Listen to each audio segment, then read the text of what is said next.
सदियाँ बीत गईं, लेकिन एक चीज़ नहीं बदली, वह है आपका व्यवहार। इसी व्यवहार के लिए आपको सदियों तक याद किया जाएगा। बहुत समय पहले की बात है कि एक राजा शिकार करने के इरादे से अपने लोगों के साथ एक जंगल से गुजर रहा था। उसे दूर दूर तक कोई शिकार नज़र नहीं आया। वे धीरे धीरे घने जंगल में प्रवेश करते गए। थोड़ी दूर आगे जाने पर उन्हें कुछ डाकुओं के छिपने की जगह दिखाई दी। जैसे ही वे लोग थोड़ा और नज़दीक गए, पास के पेड़ पर बैठा तोता बोलने लगा, एक राजा आ रहा है, उसको पकड़ो, उसके पास बहुत सारा सामान है, लूटो लूटो, जल्दी आओ, विलम्ब ना करो, अति शीघ्र आओ, वरना शिकार हाथ से निकल जाएगा।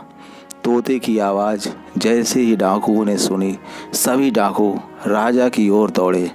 डाकुओं को अपनी ओर आते देखकर राजा व उसके सैनिक जान बचाकर भागने लगे और भागते भागते काफ़ी दूर निकल गए। तभी सामने उन्हें एक बड़ा सा पेड़ दिखाई दिया। कुछ देर आराम करने के इरादे से राजा व उसके सैनिक पेड़ के पास चले गए। जैसे ही पेड़ के पास पहुँचे, पेड़ पर बैठा हुआ तोता बोलने लगा, आओ राजा, आपका और आपके साथियों का हमारे साधु महाराज की कुटिया में स्वागत है। अंदर आकर पानी पी लीजिए और आराम कर लीजिए। तोते की इस बात को सुनकर राजा हैरत में पड़ गया और विचार करने लगा कि एक ही जाति के दो पक्षियों का व्यवहार इतना अलग कैसे हो सकता है। राजा को कुछ समझ नहीं आ रहा था।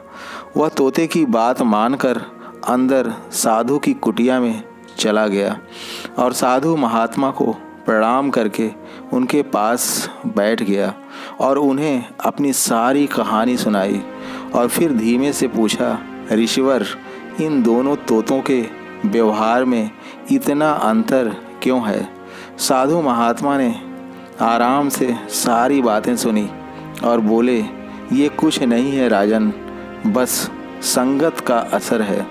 दरअसल पहला तोता डाकुओं के साथ रहकर उनकी तरह बन गया है और उनकी ही भाषा बोलने लगा है। राजा को महात्मा की बात सुनकर उनकी सारी उलझन सुलझ गई।